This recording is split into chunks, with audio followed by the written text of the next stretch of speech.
Our neighborhood was built not far from the factories in town to help the war workers, which both my parents were.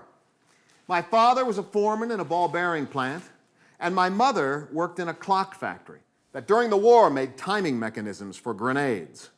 My father was a short, barrel-chested little fire plug with a little ring of hair that ran around his otherwise huge, bald head. For such a stocky guy, he had a remarkably high voice.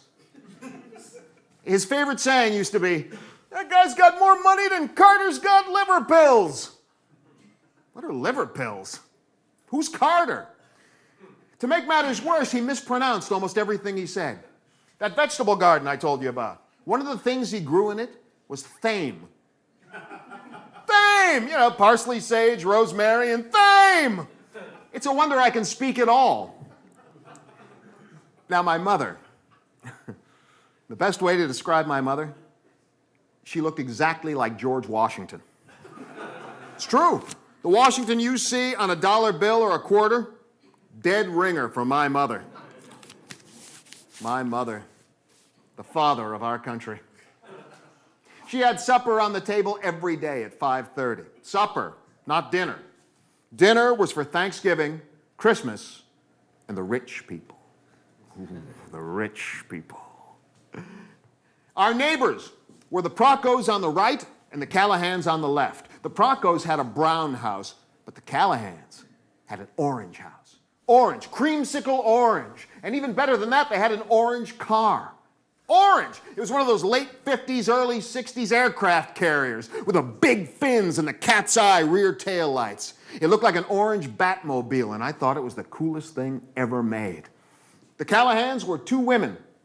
I only ever knew them as Mrs. Callahan and her daughter.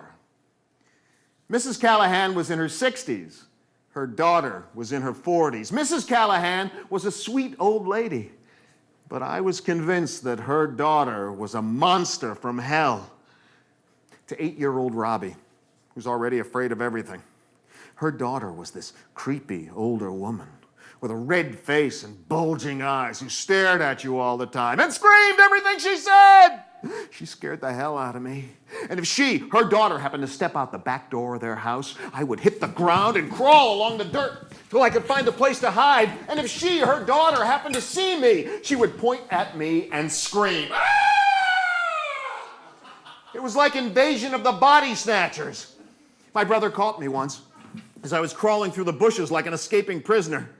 He asked me what the hell I was doing. Nothing. That's when I knew I was a marked man. Because my brother could see her daughter just as well as I could. But my brother couldn't see anything wrong with her daughter, only I could, and that meant she was doing it just for me. It was like a Lovecraft story. I was the chosen one. I would be sacrificed on the hood of the orange Batmobile. I spent the rest of the week in the house.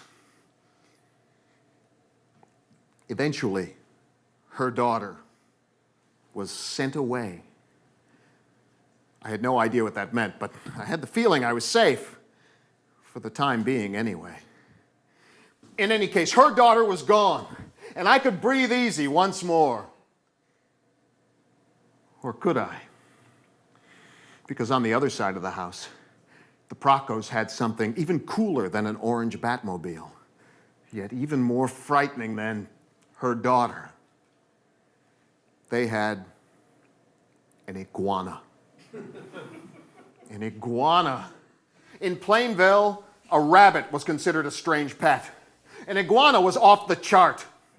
His name was Piney. He was about 4 feet long, and he had his own room up on the second floor of their house.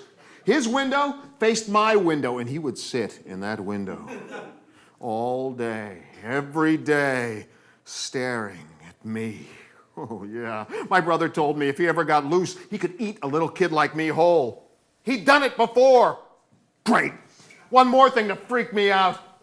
I'd survived the invasion of the body snatchers on the left side of the house. Now I had to worry about being eaten by Godzilla on the right side. If you were standing in my driveway, you could hear Piney scratching at the glass. When I came home from school, I would run from the end of the driveway to the back door and be inside the house without touching the ground. One icy winter's day, Piney escaped from his room and got outside. I immediately freaked out, screamed like a girl, and locked myself in the bathroom. Mrs. Procco next door was a widow, so my father volunteered to search for Piney. And he found him, frozen solid in the rain gutter. Mrs. Procco was very upset. My father pulled him out of the gutter and brought him into our house. Just for the heck of it, he put him in the oven. He turned the dial to warm, and in about 15 minutes, Piney began to move. Zoom back in the bathroom, nail the door shut. No Frankenguana was going to get me. Piney thawed out and lived to torment me another 12 years, and that is the God's honest truth.